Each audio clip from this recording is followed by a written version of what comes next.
Hello, I would like to say a warm welcome to everyone. My name is Merve Isfahani. I am the Academic Programs Coordinator at Columbia Global Centers Istanbul. Today, we are delighted to host our fourth webinar on ideologies and transnational networks as part of our program on Voices of Emerging Scholars. We believe in the importance of creating ongoing scholarly conversations on global scale, and we cannot wait to hear more about the research of our guest speakers today.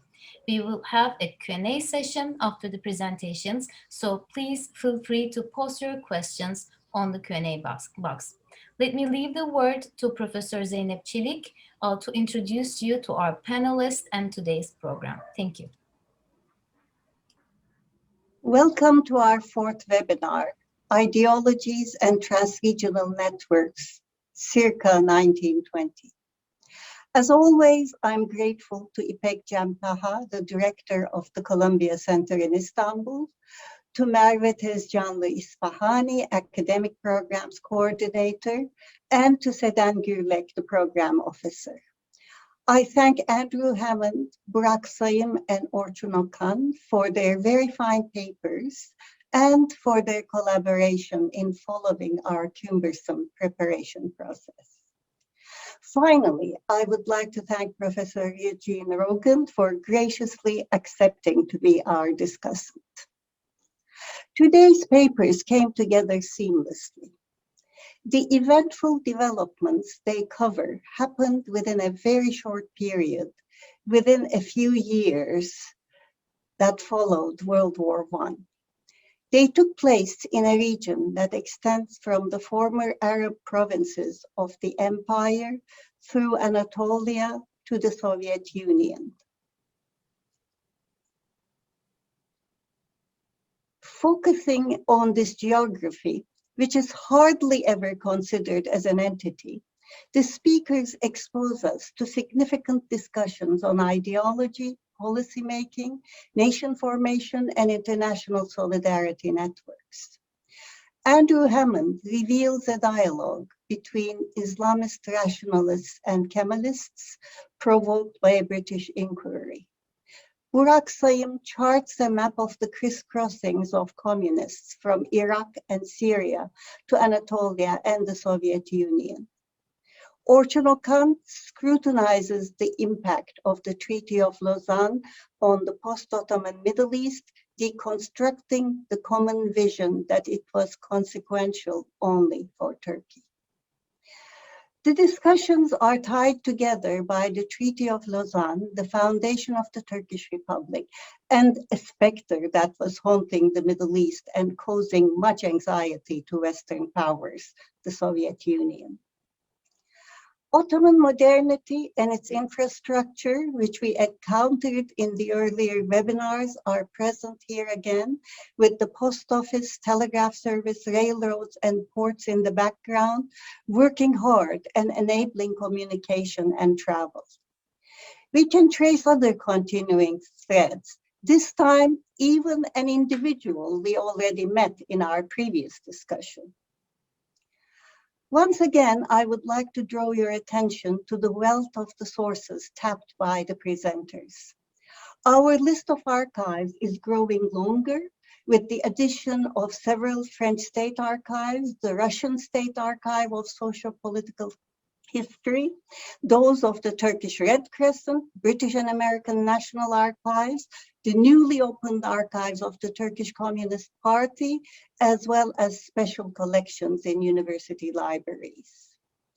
The list of journals is also extending into a multilinguistic and multi-ideological collection, ranging from the Islamist rationalist Rebiül Reşat in Turkish to communist İştirak and İnsaniyet in Arabic.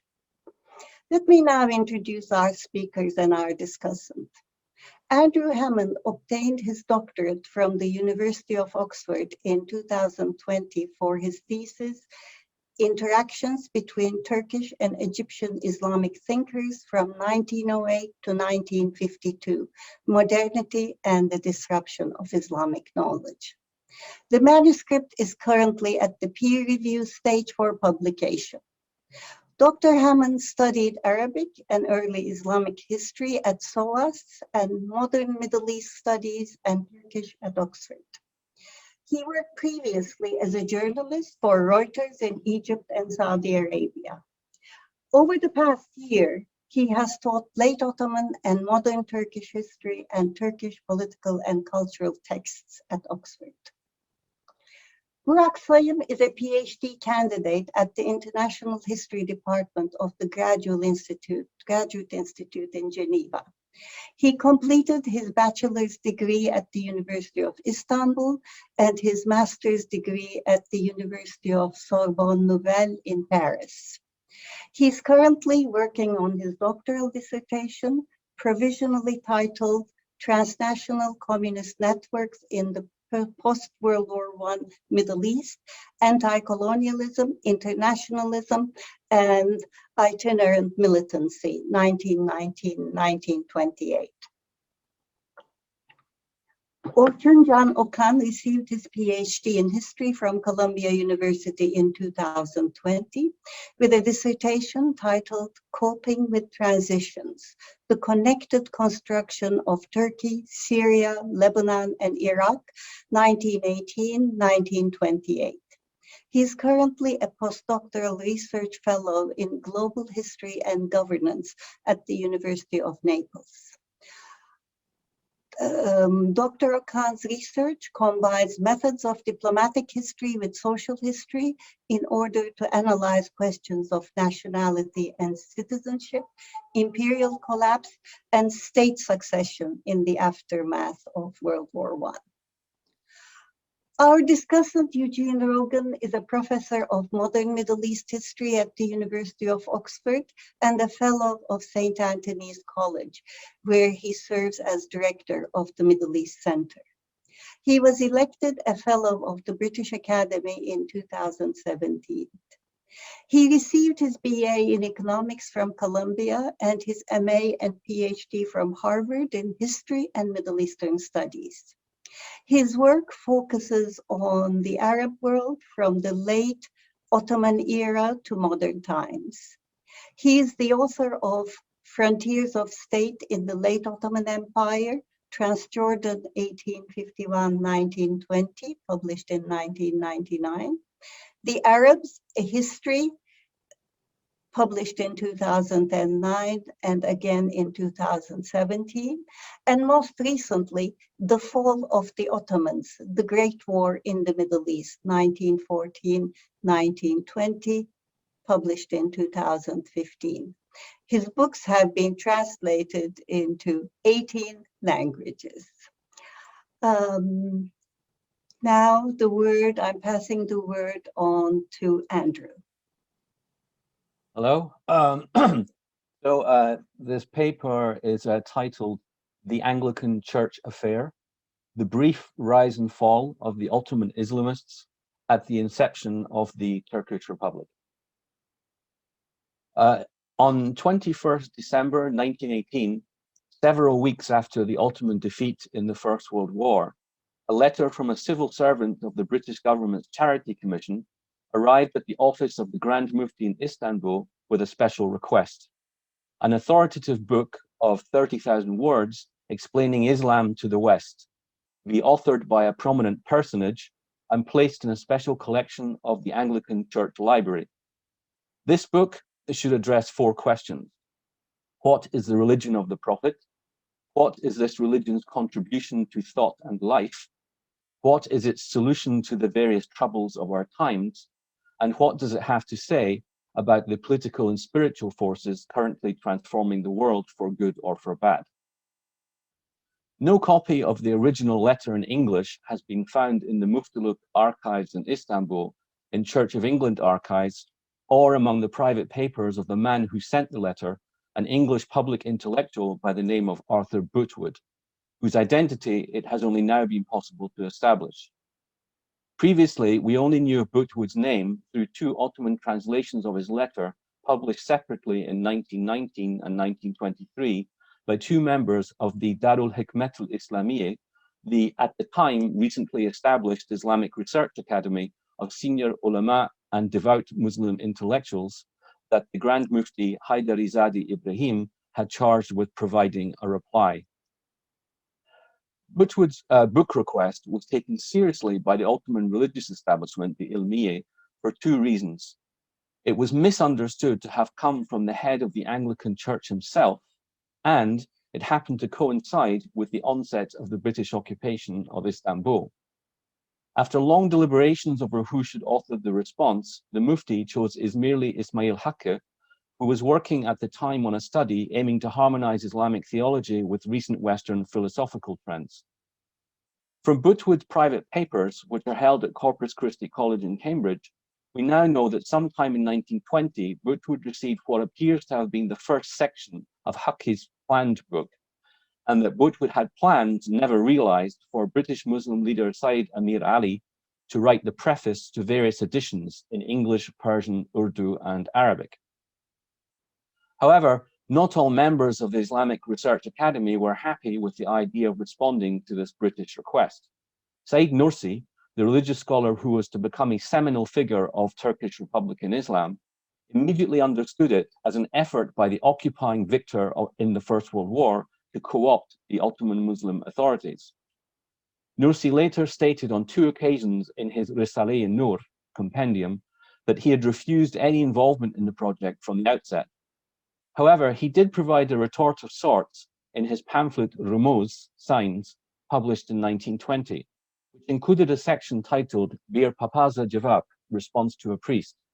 Nursi wrote, and I quote, "A man tries to kill you, throwing you to the ground and putting his foot on your throat. Then he asks you contemptuously about your religion. The way to silence him is to go quiet in anger, then spit in his face." Nursi then offered four terse answers to Butwood's questions. He wrote, "What is the religion of Muhammad, the Quran? What did it give to thought and life, the unicity of God and guidance? What is its cures for the troubles, mizahim," he wrote, "prevention of usury and the obligatory alms, zakat? What does it say about this turmoil, shuzalzaleh, that man will be judged by his efforts as will those who amass wealth?" He's taking there the two Quranic verses, لَيْسَ لِلْإِنسَانِ إِلَّا مَا سَعَى and الَّذِينَ يَكْنِزُونَ الذَّهَبَ. There is some evidence in Butwood's papers that appears to justify Nursi's concerns.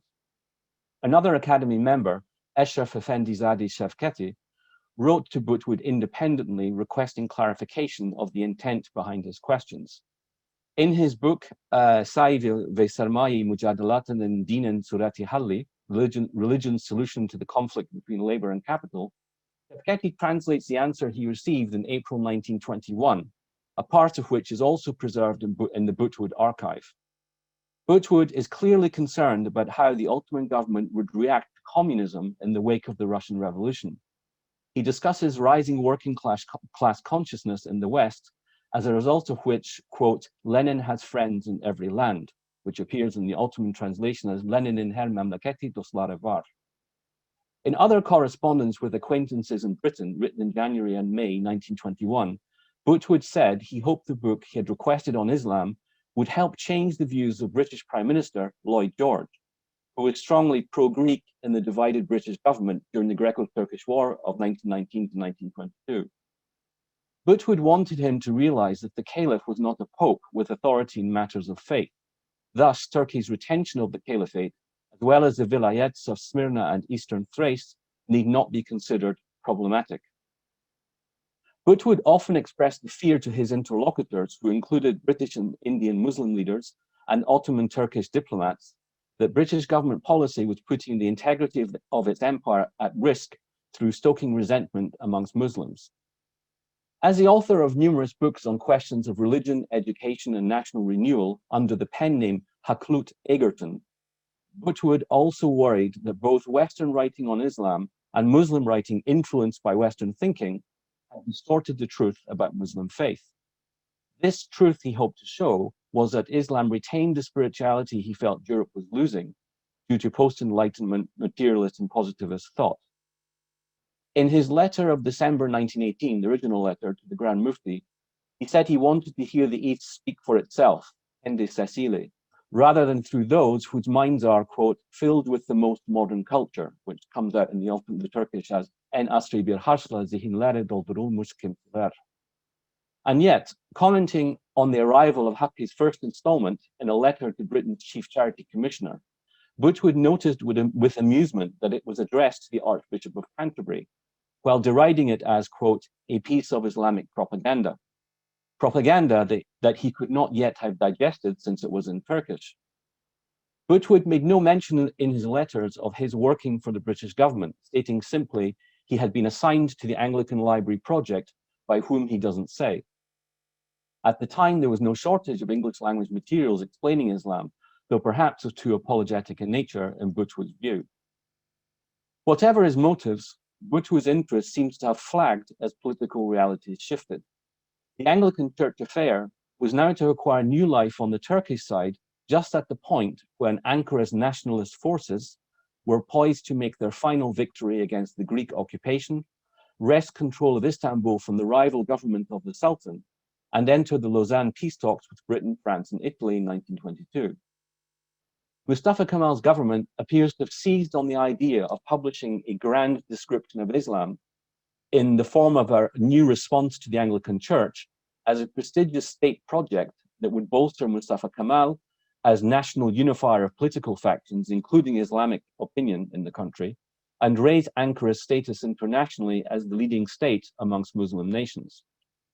Declaring the response of the Istanbul religious authorities and Hakkı to have been inadequate, Parliament, the Ankara Parliament in August 1922, charged the recently formed Publications and Research Committee of the Ministry of Sharia and Religious Endowments with authoring a new book.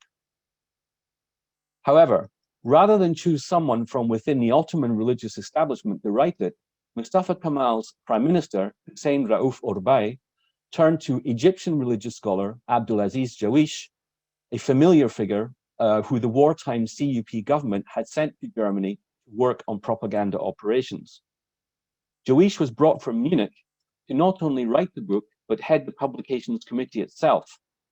And leading poet and devout intellectual Mehmet Akif, who had worked with Jawish on the same wartime mission and authored Ankara's recently chosen national anthem, was commissioned to translate Jawish's Arabic text into Turkish. Mustafa Kemal would praise the committee in a speech before Parliament in March 1923, describing it as working on a project to put together a special library of its own through gathering books from Europe, Istanbul, and Egypt to allow comparative studies on Western and Muslim societies, their religious beliefs, philosophy, and economy. That year, the new response to the Anglican Church was finally published, as in Turkish Anglikan Kilisesi'ne Cevap, and in Arabic as Ajwibeti fil Islam and Asilatul Kanisa al-Anglikaniya. And it was also serialized between July 1923 and February 1924 in Sibila Rashad, the leading Islamic journal of which Akif was co-editor. Sibila Rashad would hail the work as consonant with the great progress of the era, as it said, capable of providing solutions to modern problems and gaining Islamic prestige for Turkey. Both Jawish's book and the final book that Hakkı did publish in Turkey appear never to have been sent to Britain. But in Jawish's case, that was never really the true intent. It is, in many ways, the apologia that Butchwood hoped to avoid, in that Jawish gives a quintessential modernist defense of Islam as a modern world religion. Christian missionaries, he says, have depicted Islam as blind submission to God without independent thought or agency, but Islamic faith is predicated upon reason. The Quran is Islam's only miracle, and Islam does not expect people to accept impossible beliefs or rules which defy proof. This form of rationality encompasses individual freedom of conscience, which means equality of responsibility for actions between men and women and amongst different classes and political entities, while the obligation to perform the rites and rituals such as prayer and fasting are an individual responsibility based on the Quranic principle of exoneration from original sin. Muslims are called to labor and effort, sa'i ve mujahede, not to accept fatalistic notions of divine predetermination of human affairs, an idea the book blames on Sufism. These are all typical themes of the modernist movement. At the same time, the text sought to present Islam with a distinct modern religious identity of its own. building on ideas that late Ottoman Muslim intellectuals such as Akif, Hakkı, Ahmed Naim, Namık Kemal, Abdurrashid Ibrahim, and wartime Prime Minister Said Halim Pasha had developed. For example, it says Islam is comprehensive in its prescriptions for all aspects of modern life, which you get in Said Halim's writing. It says its intellectual tradition can perfectly well engage with Western philosophy of the Enlightenment era, which is what Ismail Hakkı wrote about. And it partakes of a unique egalitarian transnational identity, which is what Ahmed Naim specifically wrote about. The book was also adamant in defending the Hanafi legal position on the rights and duties of women, arguing that various European jurisdictions are deficient in areas such as property rights, and it pointed to various forms of dysfunction in the Western democracies of the time. It also advanced a critique of the West that linked specifically European discourse on Islam to imperial designs on territory, which you get in the writing hints of in Namık Kemal, Abdurrashid Ibrahim, and Mehmet Akif. Jewish writes in one passage very directly, whenever there was something they wanted in the Islamic world, they arrived at their colonial aims through this form of attack. And yet, the high hopes of the Muslim intellectuals in the summer of 1922 that the Ottoman state would re-emerge as a revitalized Islamic polity were to be quickly dashed. Jewish first realized the government's intent to create a completely new political, legal, and social system after 2 long discussions, one with Mustafa Kemal in December 1922, and a second with a group of unnamed members of his inner circle in January 1923, in which he was pressed on a range of issues, including the infamous call to jihad of 1914, the need or otherwise for a caliphate, the viability of rendering it a purely spiritual office, and the possibility of parliament assuming the caliph's functions. Luis left for Egypt in November 1923 after the Publications Committee was closed down and Turkey declared a republic. Akif followed him in 1925 during a time of revolutionary tribunals and the closure of Sabila Rashad. The caliphate was finally abolished in March 1924, inaugurating a series of radical reforms, repositioning both religious institutions and religious faith in the new secularizing society. Overall, this curious affair speaks on the one hand to the ongoing debate over Mustafa Kemal's intentions. He had shocked a British journalist in late 1922 with a denunciation of Turkish society as a priest-ridden, quote, priest-ridden nation. The revamping of the response to the Anglican Church as a manifesto for modern Islam served government purposes during Lausanne, before the treaty was finalized in July 1923. On the other hand, this affair strengthens the view that Kemalism put an abrupt end to the early elaboration in the late Ottoman milieu of an Islamist political project involving the construction of Islam as an ideology, a project that would be pursued in Egypt and Pakistan in the subsequent decades before it was finally revisited in Turkey. Thank you. I will now pass over to Burak. Thank you, Andrew, and hi, everyone.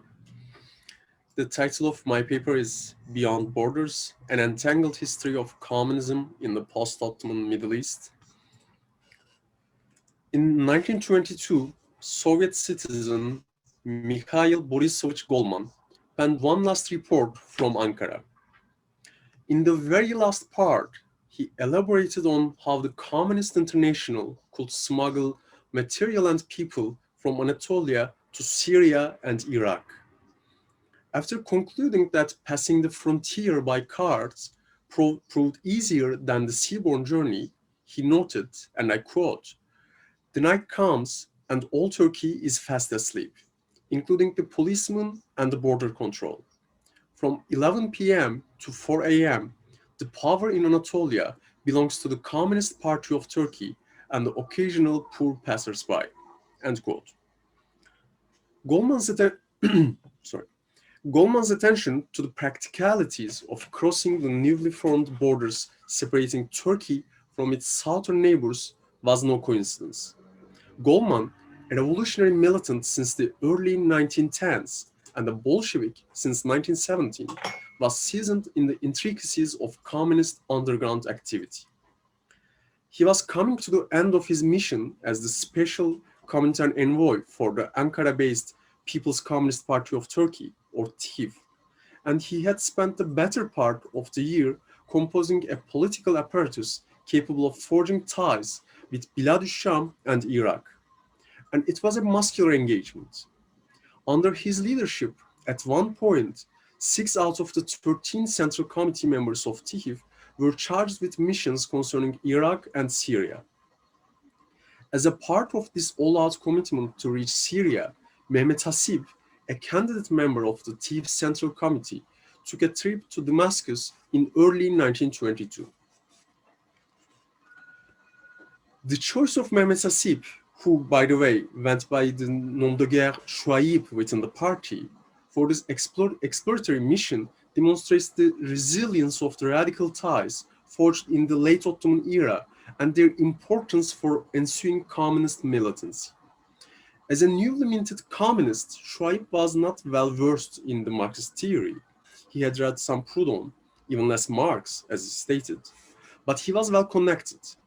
His father, born in Dagestan, was exiled to Syria by Abdülhamid II after siding with Ali Suavi's foiled coup attempt in 1878. Mehmet Hasip himself was born in Damascus during his father's exile days. Then, as a student in the imperial capital, he took part in the Young Turk movement and he took part in the Young Turk movement and had to leave the city and move to Ankara in 1896 to avoid persecution by the government. In the wake of the 1908 revolution, Mehmet Hasip returned to the capital and joined the İştirak journal, which functioned as the incubator of the Ottoman Socialist Party. Then, once again, he was Ankara-bound, where he collaborated with the socialist paper İnsaniyet, which replaced the band İştirak. And Insaniyet, just like its namesake in Syria evoked by Alice Gary in the last session, was named after the eminent French socialist daily L'Humanité. Following a political hiatus during the Great War, Şuayb joined the People's Communist Party of Turkey, in his words, after the Anatolian Revolution began. Both his Damascene origins and his stints in the pre-Comintern Ottoman socialism made him ideally situated to undertake this mission. Indeed, he seemed to have taken particular pride in his role at İştirak. Although he was by then a candidate member of the Central Committee of TİV, he signed some of his party correspondence not with this title, but as a former collaborator of İştirak. The connections he forged in Istanbul and beyond would come in handy. In a letter about his mission, Şuayb pointed out that he was originally from Syria and knew many people there. He had family in Damascus, Beirut, and Assad.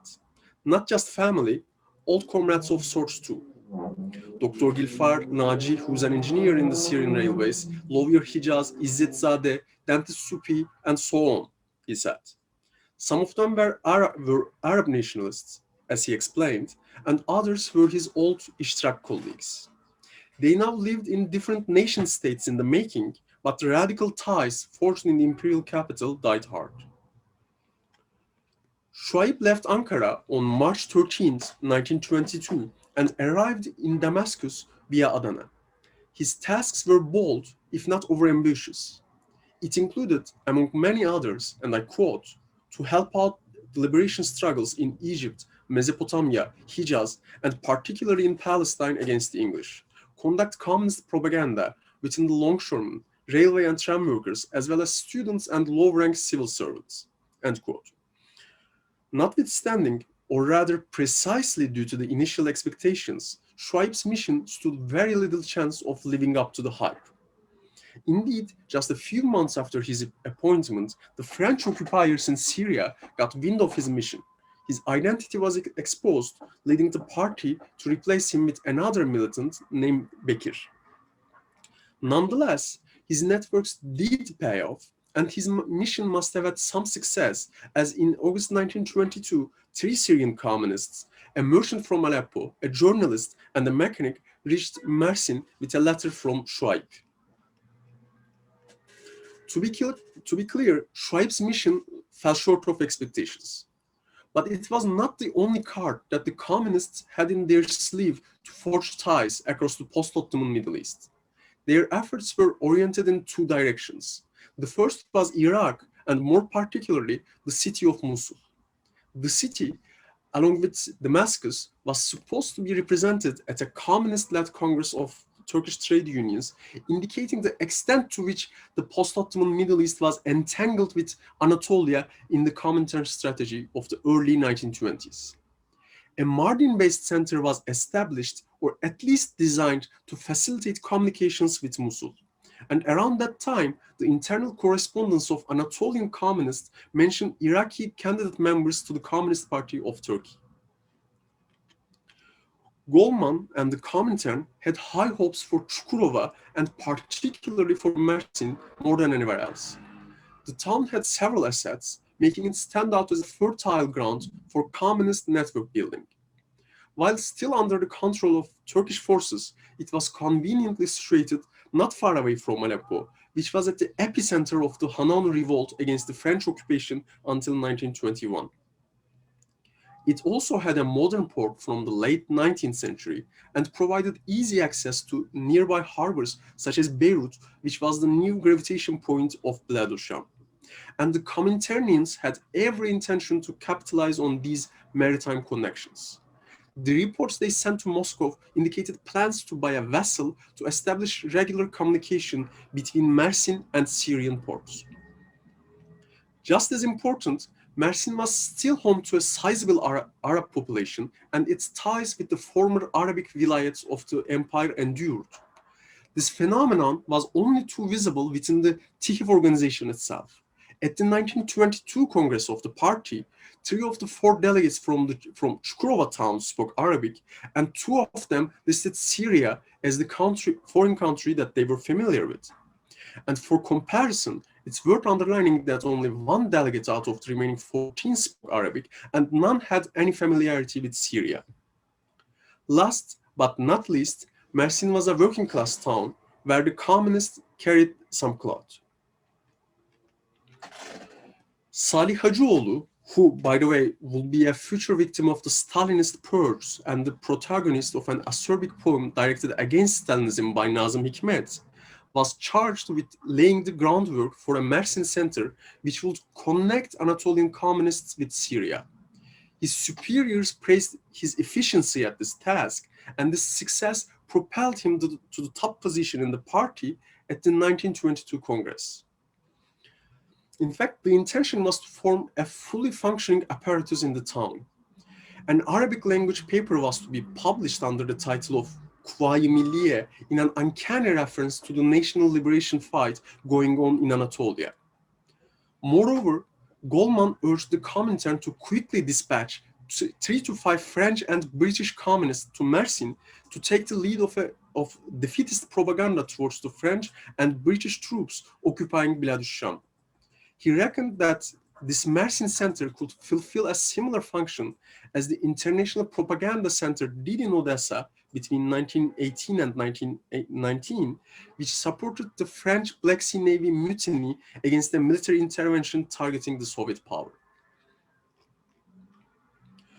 Although the British and French militants that Goldman requested probably never arrived, Mersin effectively served as a hinge between the Cominternians in Anatolia and different strands of Arab national liberation movements. TİHİV itself created a committee for Syrian national liberation after a meeting with exiled Syrian nationalists in Adana. The committee's pied-à-terre was in Mersin, and the Kuvayi Milliye paper was to be its primary publication.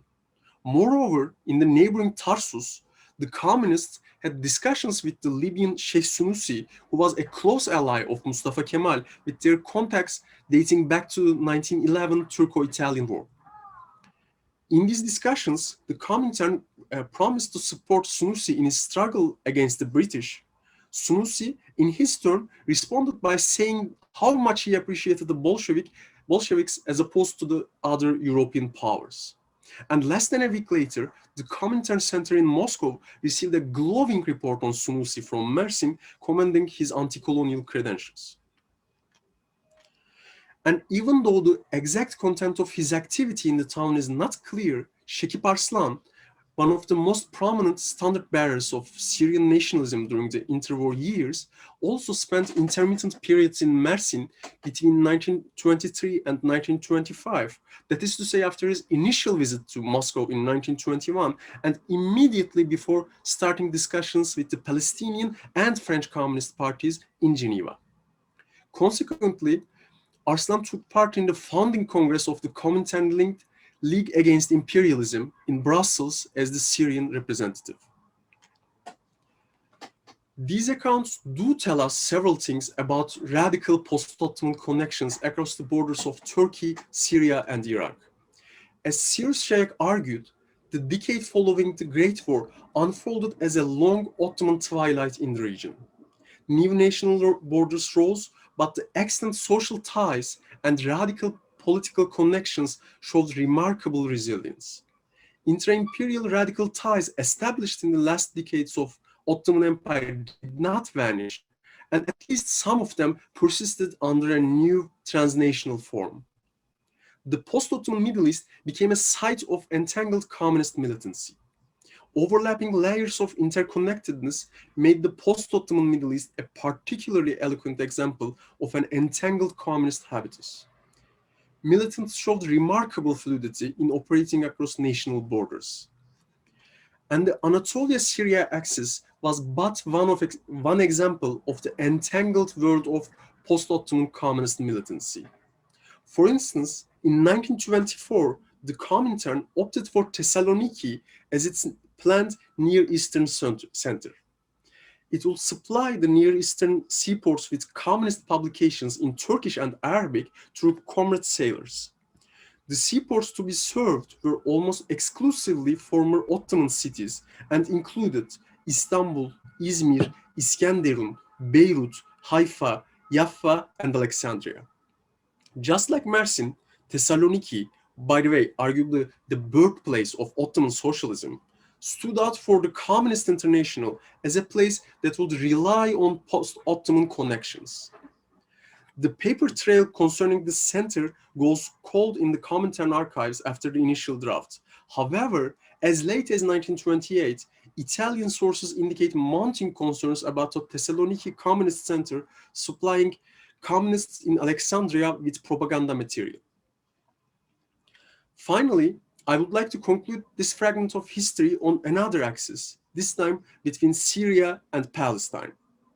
2.5 years after the Shuaib's Damascus mission, in October 1924, Palestinian communists took a stab at organizing the Syrian revolutionaries. Shuaib's mission had not achieved any substantial breakthrough in organizing the Syrian revolutionaries. Palestinians, on the other hand, fared better. Following their endeavor, finally, in 1926, a de facto First Congress of the Communist Party of Syria brought 6 Arabic, 8 Armenian, 1 Jewish, and 1 Turkish delegate together. Among them, by the way, Fuad al-Shemali from Alice Gary's presentation. And according to the minutes of the Congress, the delegates represented a dozen Bilad al-Sham cities, but also 2 Iraqi ones, namely Mosul and Baghdad, befittingly showing how entangled the history of communist militancy in the post-Ottoman Middle East was. Thank you, everyone, and the floor is all yours, Orçun. Thank you very much, Burak. I'll be presenting my paper titled The Treaty of Lausanne and the Construction of the Arab East. The Treaty of Lausanne was the peace treaty signed between Turkey and the Allies in July 1923. As stated in the treaty's preamble, it was signed with the desire to end, quote, a state of war which has existed in the East since 1914, end quote. There is by now a large and highly useful body of scholarship on this treaty. However, sufficient attention is yet to be invested into its role in a laborious process that continued in multiple countries throughout and beyond the 1920s, the dismantling of the Ottoman Empire. In what follows, I will explain and emphasize this point with reference to specific articles in the treaty, with a focus on Turkey and its southeastern neighbors in the 1920s, the French and British mandates in Syria, Lebanon, and Iraq. In the immediate aftermath of the Ottoman demise, Inhabitants of former Ottoman domains were still linked to the Ottoman past through their relations to the former state, to each other, and to the lands they inhabited under Ottoman rule. The partition of imperial territories did not render these links obsolete overnight. The newly established governments had to manage these links while constructing new state-subject relations in Turkey and the League of Nations mandates in the Arab East. The Treaty of Lausanne played critical roles in this arduous process. As a peace treaty concluded after an imperial collapse, it served not only to end a state of war, but also to address problems of state succession. This was a key aspect of the treaty's role in the dismantling of the Ottoman Empire and merits close attention within frameworks that transcend national and regional divides. State succession in former Ottoman territories remained an ongoing process throughout the 1920s, not only in Turkey, but most notably also in the empire's so-called Arab provinces, where Ottoman bureaucratic and military presence had in the course of World War I become more extensive than it ever was before. Reference to specific articles will help illustrate how the Treaty of Lausanne played a role in addressing problems of state succession. Some articles in the treaty contributed to addressing these problems by providing a framework for diplomatic interaction. Some prepared the grounds for managing specific problems within particular successor states. Some were useful simply as recognition of agreement on a particular issue. Take, for instance, Article 61 of the treaty, which simply read as follows, quote, "The recipients of Turkish civil and military pensions who acquire under the present treaty the nationality of a state other than Turkey shall have no claim against the Turkish government in respect of their pensions," end quote. Even this article, which does not really solve any problem on its own, is highly significant. Most discussions of the Treaty of Lausanne do not leave much room for thought as to why a peace treaty would need to include an article about pensions. That article was there, however, precisely because the treaty had a role to play in ongoing processes of state succession. It had to contribute to the reconfiguration of relations not only between states, but also between states and their subjects. Considering this connection, also Article 139. This was one of the articles which factored into state succession more positively. Especially after the ratification of the treaty in August 1924, this article provided a regulatory framework for reference to, quote, archives, registers, plans, title deeds, and other documents of every kind relating to the civil, judicial, or financial administration, or the administration of waqfs, end quote, in former Ottoman territories. On the basis of this article, states and former Ottoman subjects engaged in cross-border interactions for reference to Ottoman records for a wide range of purposes. Certification of biographical information, evidencing professional background, and proving ownership of land and property were among these purposes. Article 139 was helpful in meeting some of the most basic administrative needs in former imperial territories. Now, the word helpful is key here because simply the inclusion of relevant stipulations did not guarantee the desired outcomes. The majority of Ottoman records were in Istanbul in the 1920s, and the implementation of this article in post-Ottoman Turkey and the Arab East required negotiations between the Ankara government and the French and British mandate authorities. The significance of the Treaty of Lausanne was produced and reproduced in interactions and negotiations which took place during the implementation of its stipulations. The treaty's vital role in processes of state succession can be observed not only through a couple of articles here and there, but also through some of the most essential articles in the treaty. Consider in this regard Articles 30 to 36 concerning nationality. The Treaty of Lausanne was the definitive peace treaty that officially ended World War I in former Ottoman lands. It was therefore this treaty that legally transformed Ottoman subjects, quote, habitually resident in territory detached from Turkey, end quote, meaning the pre-war Ottoman Empire, into, quote, nationals of the state to which such territory is transferred, end quote. The treaty's ratification in 1924 represented a watershed in a wide range of claims and disputes involving questions of nationality status. 4 years after its ratification, the treaty's nationality-related stipulations remained relevant to the construction of new state-subject relations in post-Ottoman Turkey and the Arab East. A significant example in this regard is what was stipulated in Articles 30 to 36 as the right of option, or option of nationality, hakkı ihtiyar, as we would say. This provided ex-Ottomans, quote, differing in race from the majority of the population, end quote, in a territory detached from the Ottoman Empire, the right to opt for, quote, the nationality of one of the states in which the majority of the population is of the same race, end quote. Despite the small number of confirmed options, which seem to have remained below 20,000 by the end of the 1920s, these stipulations factored into intense political competition in especially areas near the present-day border between Turkey and Syria. Furthermore, claims and disputes involving option of nationality forced state authorities to think and rethink about how to categorize the inhabitants of lands under their authority. A focus on the treaty's implementation in the 1920s reveals significant difficulties and disputes in the exercise of option of nationality. This, in turn, allows insights into what nationality meant for ex-Ottoman subjects and how it was claimed and contested in practice.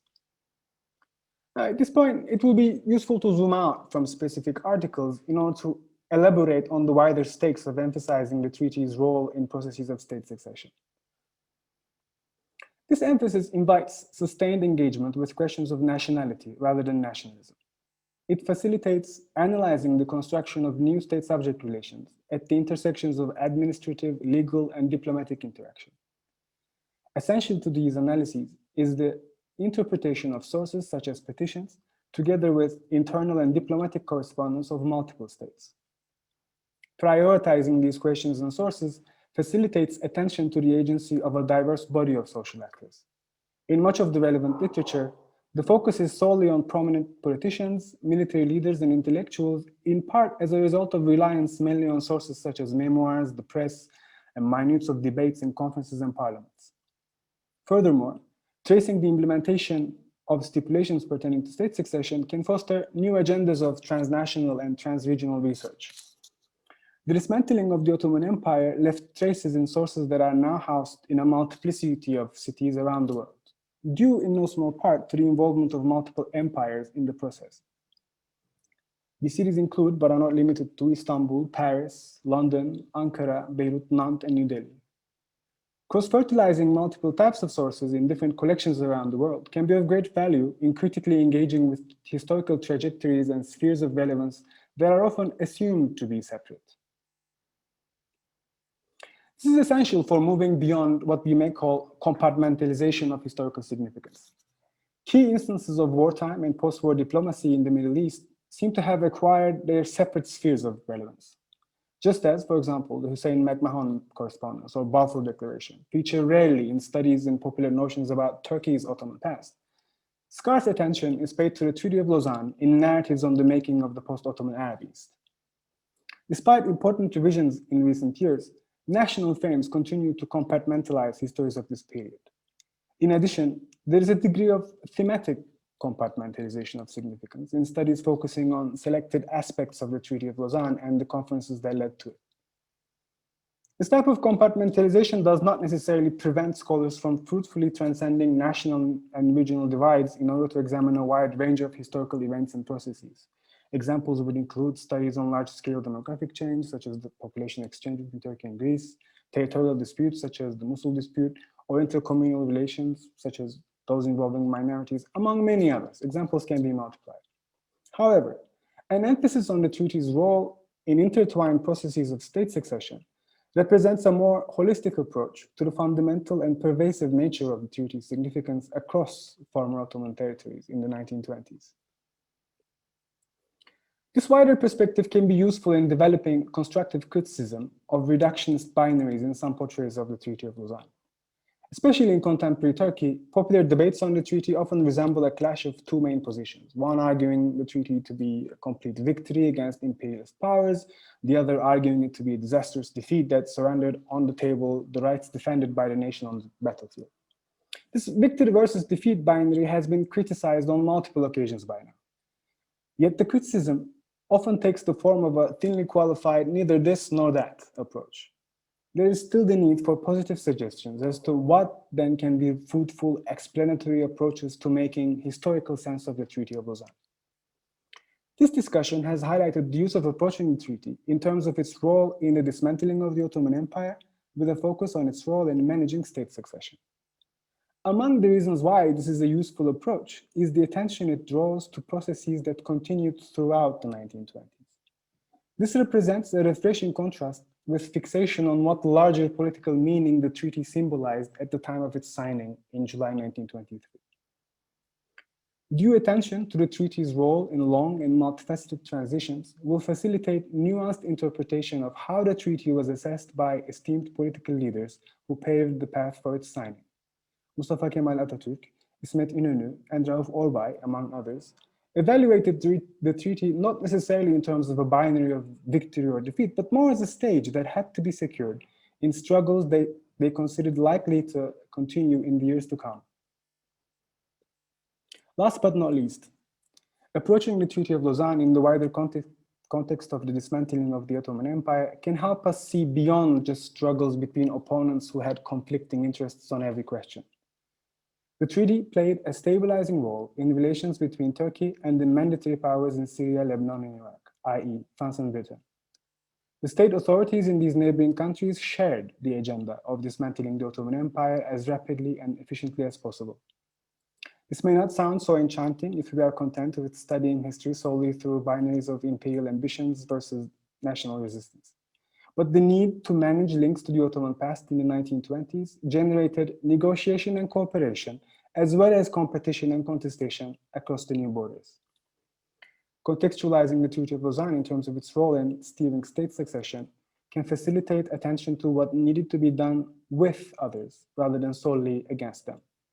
This ultimately can help us avoid uncritical reliance on antagonism when explaining the past and present.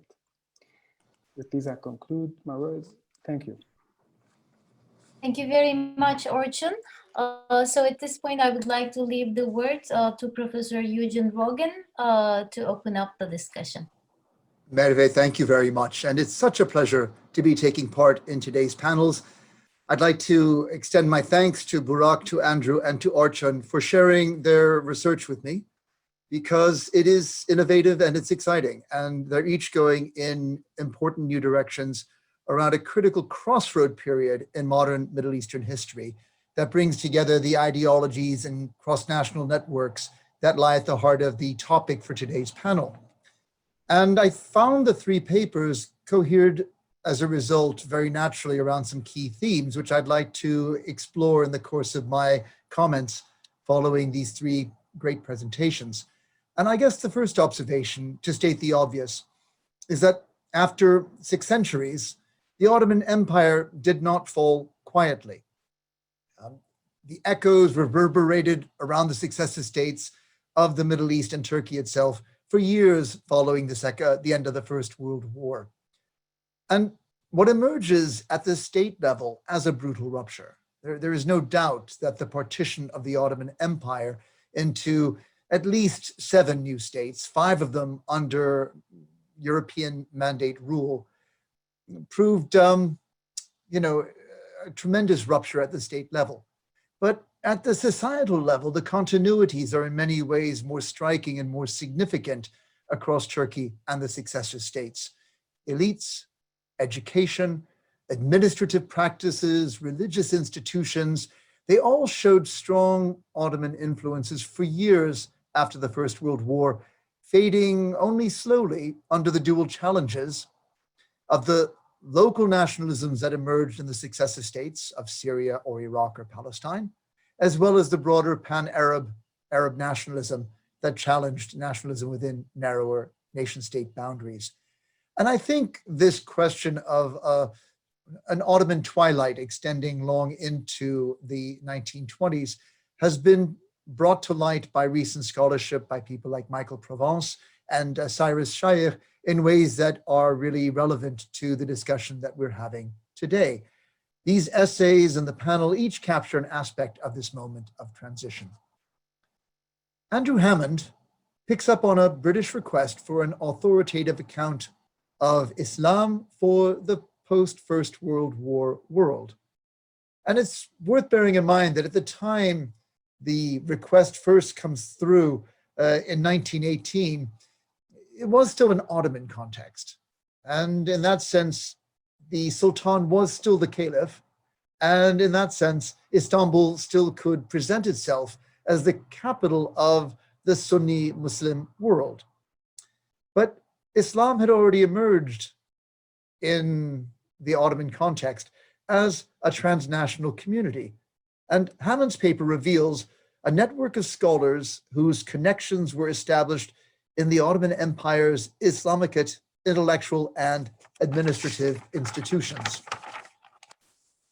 As Hammond demonstrates in his doctoral research, that network long survives a transition from the Ottoman Empire to the Turkish Republic, as is covered in this paper, especially in the partnership between Abdelaziz Jawish and Mehmet Akif, when both turned their backs on the Kemalist Republic in favor of monarchical Egypt. So we see the kind of transnational ideological and administrative and educational networks that bound Turkey to Egypt and of course to a broader Islamic world that was to prove very influential in the post-Ottoman reality. Now, of course, Islam was not the only rival intellectual tendency to the Turkish nationalism that we would later call Kemalism in the early 1920s. As Hammond noted, Butwood's original request for an authoritative brief on Islam was in part motivated by his and by Great Britain's concern for the impact of communism on Ottoman Turkey after the Bolshevik Revolution. Again, one has to bear in mind that even pre-war Arabists were genuinely concerned about a bid for independence from the Ottoman context for fear of European colonial aspirations in their territory. So before the First World War, arguably, even Arabists would have been arguing for remaining in the Ottoman context. In the post-Ottoman world, looking at the kind of maneuvering that Britain and France were engaging in, the message coming from Bolshevik Russia was very reassuring. The disavowal claims to territory beyond Russia's frontiers meant that the communists would have had an appeal to partisans in the Arab world, as in Turkey, that would have really been encouraged by the fears of the colonial solution that was taking root at that moment. And as Burak Sayem demonstrates, Marxism in that way really made an effort to shape the post-Ottoman world and the Middle East in particular. Drawing on Russian state archives, further proof, if we needed it, of the importance of Russian archives to modern Middle Eastern studies, Burak documents work among the cadres of an Ankara-based People's Communist Party of Turkey to promote communism in neighboring Syria, Iraq, and what Burak terms the resilience of radical ties forged in the late Ottoman era. These ties are exemplified in the life and work of Tehif Central Committee candidate. I don't know whether he ever actually got elected to the Central Committee, Mehmet Hasib, who was raised in Damascus by a father exiled for his opposition politics in the Hamidian era, and moved between Syria and Turkey, preserving a wide network across the successor states of the Ottoman Empire. The choice of target territories for his agitation and propaganda work reflected the endurance of Ottoman networks as well. Egypt, Iraq, Hijaz, and Palestine were very much part of a post-Ottoman Arab world. Other centers of Tehif activity included Mosul and Mersin, given its proximity to Aleppo, connecting Anatolian communities with Iraq and Syria. The Communist Party encouraged national liberation movements. Again, it would be a first step towards the ultimate internationalism of Soviet communism. And activism against the French and the British, drawing such leading figures as Sheikh Sanusi from Libya and Amir Shakib Arslan from Mount Lebanon into a network of activists who turned to the Soviet and communist models as ways to try and combat the threat of imperialism that was taking root in the region. Communism, like Islamic culture, drew on intra-imperial ties established at the end of the Ottoman Empire and survived the breakup of the Ottoman Empire under a new transnational form. That shift from imperial to transnational form was formalized in the 1923 Treaty of Lausanne, the subject of Orçun Can Orkan's paper. Here again, Orçun argues that the partition of imperial territories did not render links between inhabitants of former Ottoman domains obsolete overnight. The Treaty of Lausanne was designed in part to smooth the process of succession to the state system. Orçun's paper follows the process of what he terms state succession. It's an expression that crops up regularly in his paper. After the intensification of bureaucratic and administrative connections forged under the total warfare of World War I. I mean, something that Hasan Kayalı has argued, and it's good to see Hasan joining us for the panel today, the importance of the First World War period in actually binding an Ottoman community through bureaucratic and administrative and legislative action. And I think in this sense, the First World War stands a period where arguably Anatolia and the Arab provinces were more intensely bound together than ever before. At the administrative level, continuity was achieved through Article 139, highlighted in Orçun's paper, giving former Ottomans in the Arab successive states access to the deeds and documents as required by bureaucratic devolution, such as in matters of land ownership. And even today, Ottoman-era land registers are preserved by the governments of successive states in Lebanon, in Syria, in Jordan, perhaps even in Iraq, I don't know. It's not clear if they were transferred as a result of Article 139 back to the successor states, or whether in fact they'd simply never left Damascus and Aleppo and Amman and Baghdad. But either way, these books and other examples of the Ottoman administrative bureaucracy proved a basis of continuity in the bureaucratic culture of the Ottoman Empire as transferred to the successor mandate states. I think Orçun's essay is particularly useful in reappropriating the Treaty of Lausanne in the Arab world and not limiting its impact or influence to that of the emergence of the Republic of Turkey.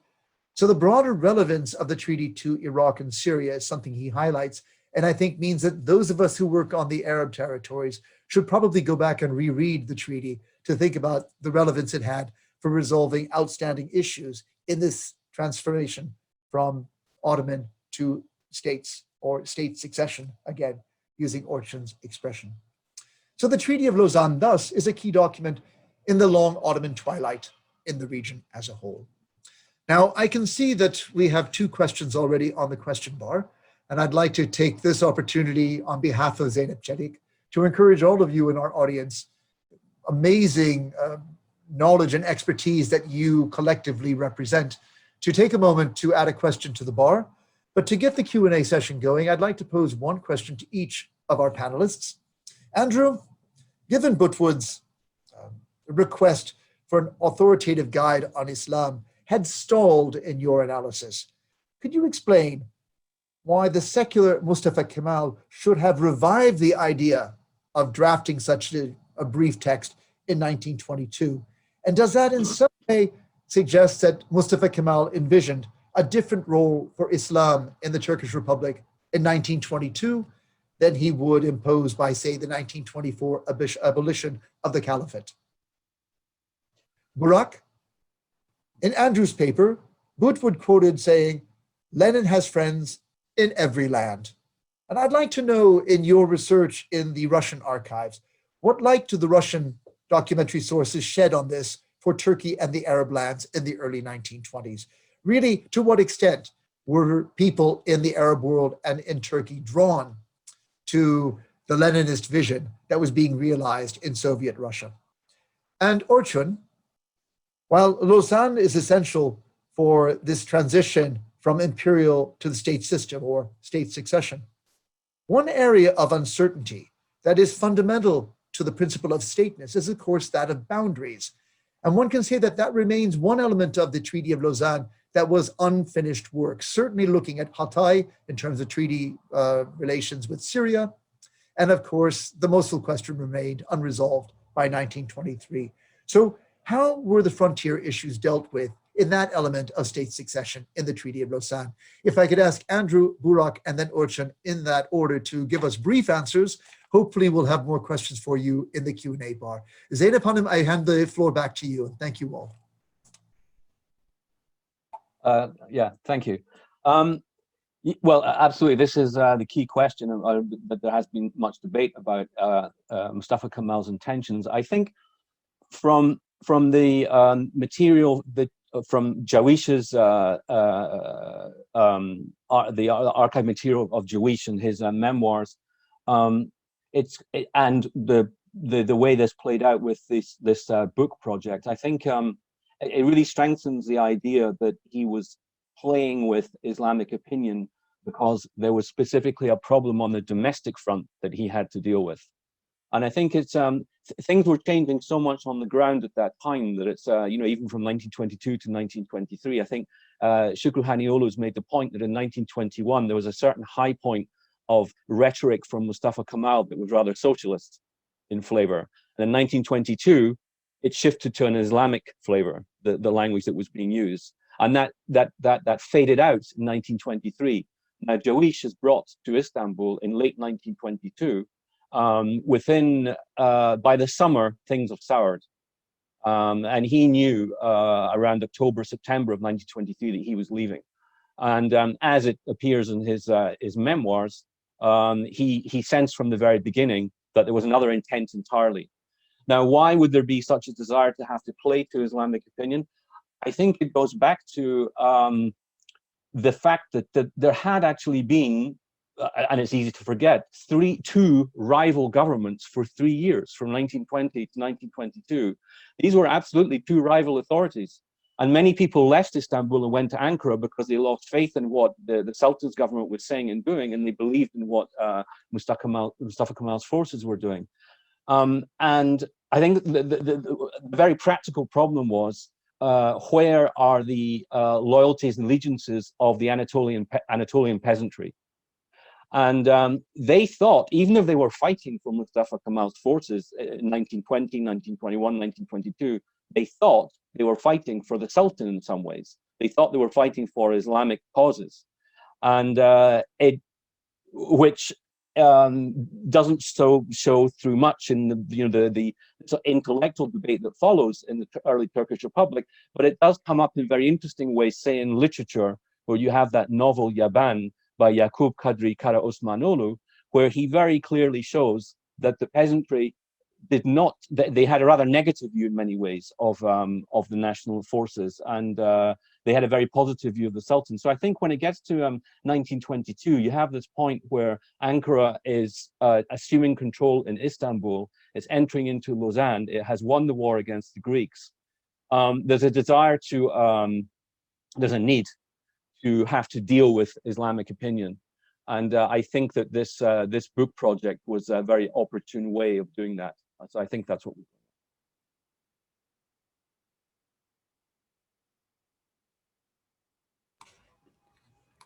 So about the question, well, I think the expression is actually quite correct in that it says, Lenin has a lot of friends in all lands, because the communism as communist parties in the region, in a lot of countries, actually was quite a late comer. I mean, I talked about Syria, the actual formation of a communist party, even a small communist party, was not possible until 1925. In a lot of other countries, other examples as well. I mean, this is true in Algeria. You do have contacts with the French Communist Party, but not an actual communist organization in itself until quite late. But other than that, there's quite a bit of attention to the Comintern project as an anti-imperialist and anti-colonial hope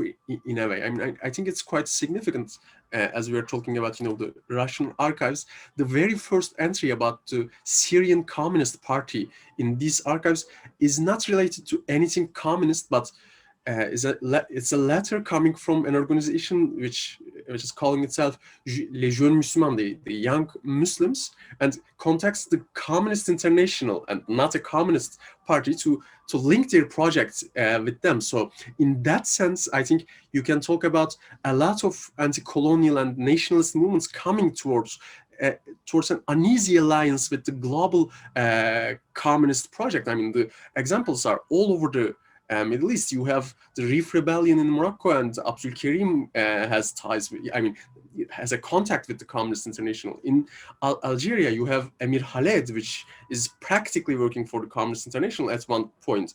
You have Sheikh Talbi in Tunisia, even in the publication of his most important work, which is like quite significant for the Tunisian nationalism even right now, La Tunisie Martyre, the logistics of the the logistic, how to say, infrastructure of the French Communist Party is of essence. In Egypt, I mean, it's not, it's a bit of an exception, as there's not much of a contact with Zaghloul and his organization, but with Hizbul Watani, the contacts are quite tight. I mean, you can expand that to the Turkey, to Syria, and this actually affects the very essence of Middle Eastern communism as well. This is one of the arguments that I make in my dissertation. In Europe and in the Western world, you have communist parties which come to being as splits from the socialist parties, and as a result of that, which is in a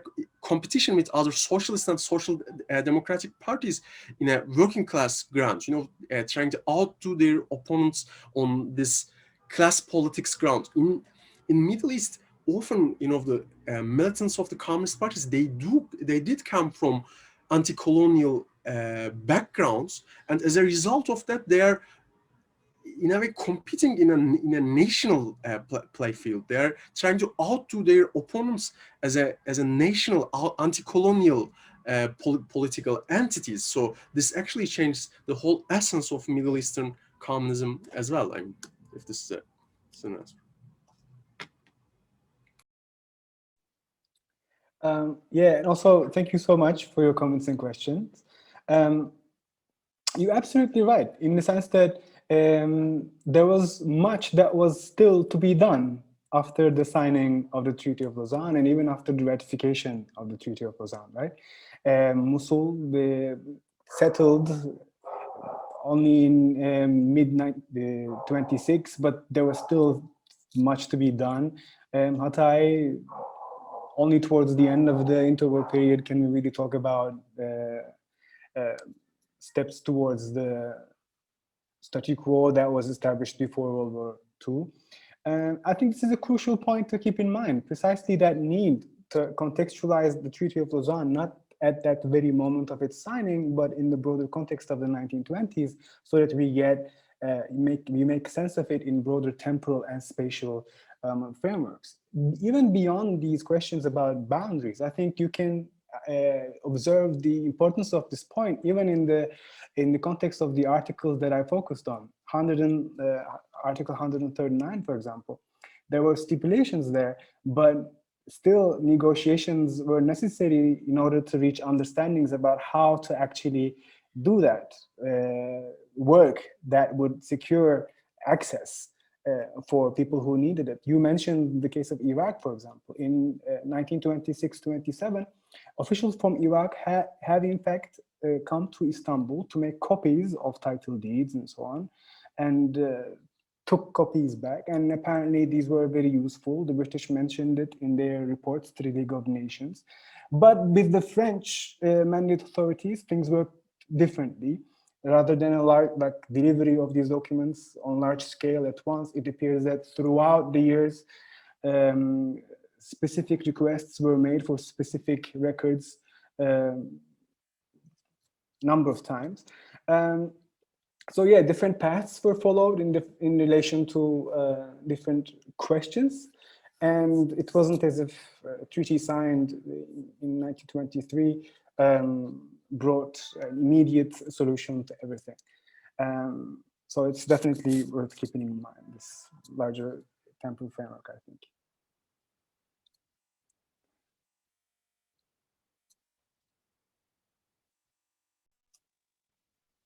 Thank you. So maybe we should start the Q&A session right now. We have a question from Michael Battaglia. This is a question for Orçun. So did you find that the Treaty of Lausanne had any influence on the politics of Arabian Peninsula and the Gulf region, especially considering that the Ottoman Caliphate remained the spiritual custodian of the two holy mosques until 1924? Yeah, I mean, thank you so much for this question. I have to say that my research for the dissertation focused on these three neighboring polities. So I would love to learn more about the influence the Treaty of Lausanne had on the Arabian Peninsula and the Gulf region in more specific terms. I would seek answers to this question by focusing on that less than a year period between the signing of the treaty and the abolition of the caliphate from July 1923 to March 1924. That would be the period that I would investigate more closely, let's say, through newspapers or through other sources, to get a sense of how the Treaty of Lausanne is received in that part of former Ottoman territories. This is something for me to think more about.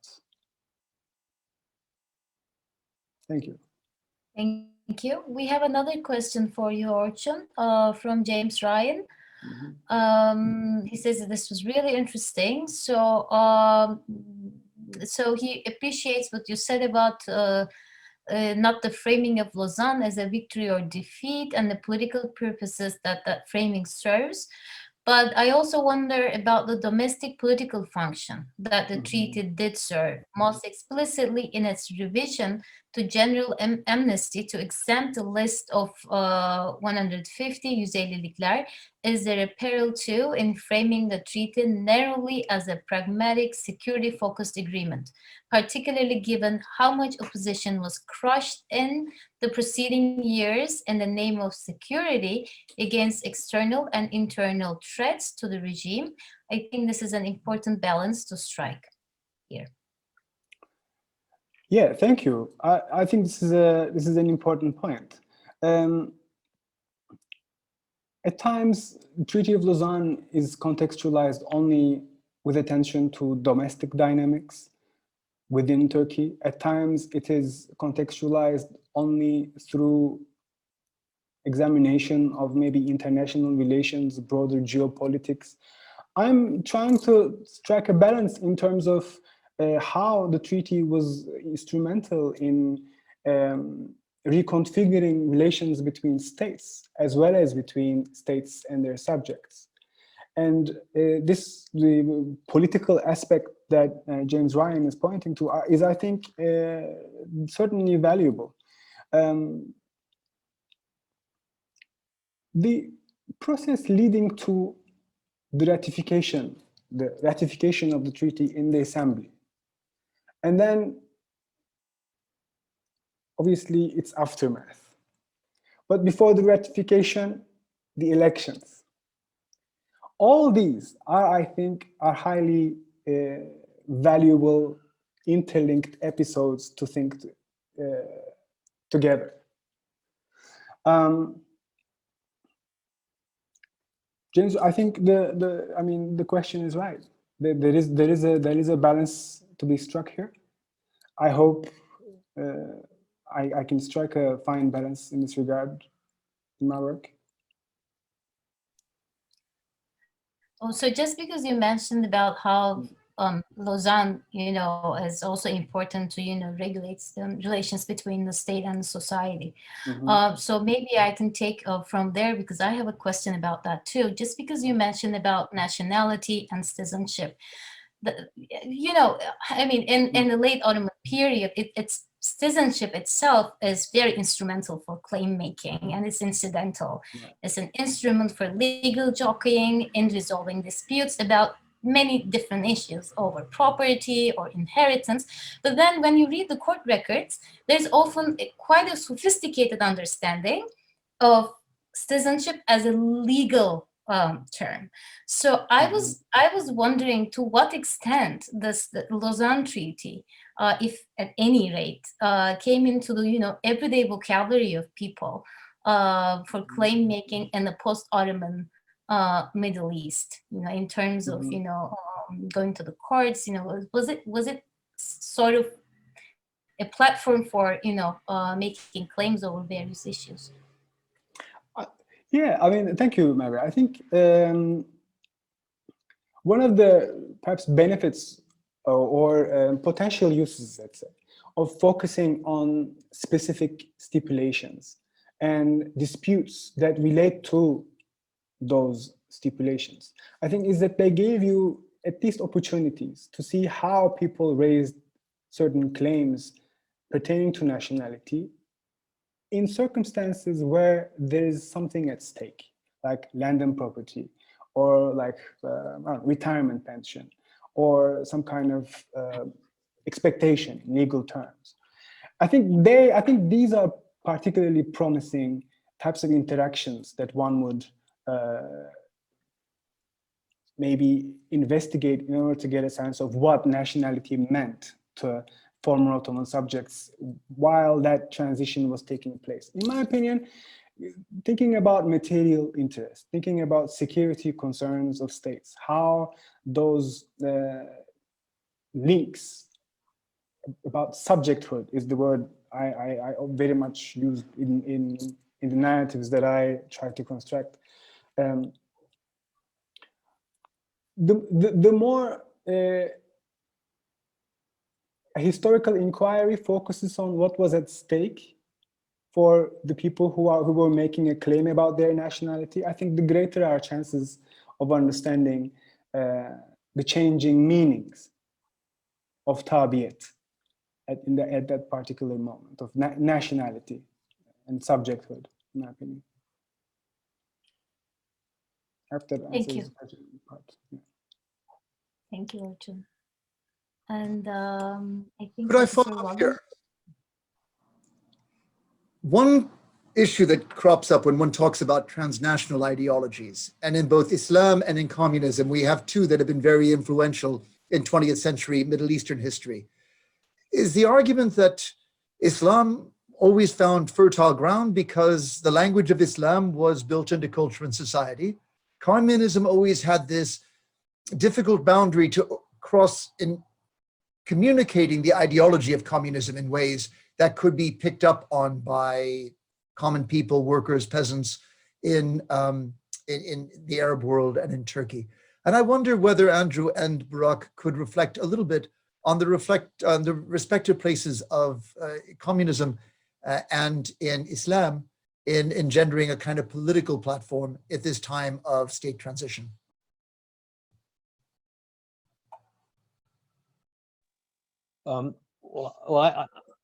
What comes to mind that I've seen is that it's interesting to me how intellectuals, many across the spectrum, I mean, going from people we would call Islamists to someone like Ziya Gökalp, who actually was very concerned with Islamic issues and did not think of himself at all as being kind of anti-Islam in any sense like that. But both of them did not think that communism was a big concern. They thought it was possible for Turkey or the state in whatever form to have some kind of relationship without that being a threat to the social construct of Turkish society. And I think that the interesting thing is that where they come from with that is the idea that the arrangement of Turkish society or Anatolian society is not class-based in the sense of, the industrialized economies of the time, like Britain, Germany, France, which in a sense is an odd analysis when you look at what happened. Well, the one country where the revolution happened was Russia, which was not, a great industrial power like the others, and was not where Marx even himself would have predicted that revolution would have happened. But they had this view that there was not some great threat from communism as an ideology. And in fact, it seems from what I see with the Islamist writers, there's kind of they seem to quite enjoy talking about Bolshevism as something they don't take seriously. which I always found quite interesting. Because, I mean, there has been quite a bit of research in recent years about the industrialization of Ottoman society at the time in the late Ottoman period. And I think the way they were looking at things was rather naive, to be honest. Yeah, I mean, that's one thing that strikes me. I mean, thank you for the question. By the way, actually, picking up from where Andrew left, actually, well, the communism obviously was starting from a new ground. I mean, there was no like based important socialist parties in these countries to split from or anything. But actually, we see a lot of flexibility in the communist politics in the region to adapt to conditions. And as a result of that there is actually kind of a dialogue with Islam, and even a sort of political Islam, one might say. I mean, especially in early 20s, they are even in the eastern section of the Communist International. They are even toying with the idea of establishing a caliphate under their influence, and Sunusi is actually the most likely candidate for them, because I mean, I mentioned that they had contact, and actually through the Ankara government the contact was quite tight. And in a lot of countries they do use an Islamic language quite freely. Actually, in Istanbul, for example, in it must be the May Day demonstrations of 1922, they do distribute leaflets which call the mujahids of the world revolution to fight for their liberation. And the Communist International itself calls for the restitution of Istanbul, not to the Turks, not to the Ottomans, but to Muslims. And I know, for example, in Tunisia as well, you have similar examples. The first Tunisian communists are, brought to a French tribunal for singing and composing a song which freely uses, all kind of Islamic language, and who calls for a fight against, the infidel. So I think this dialogue is something to think about.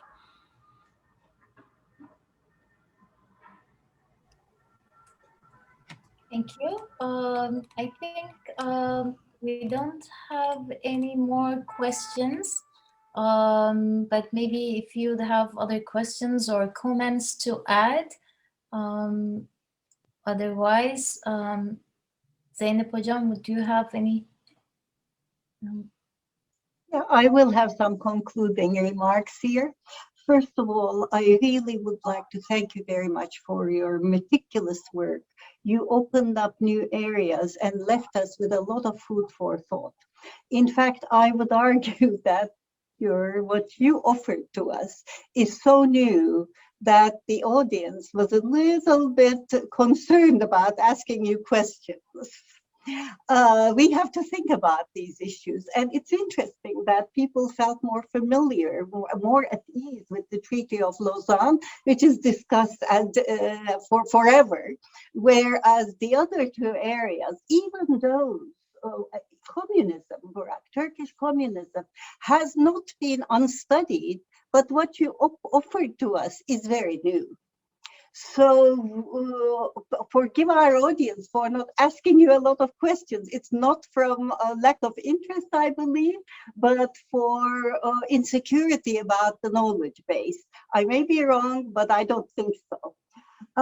And the way you answered the questions in all three cases, you all demonstrated not only a mastery over your work, but a passion for your work. It came through in your presentations and in your answers, and this is really important.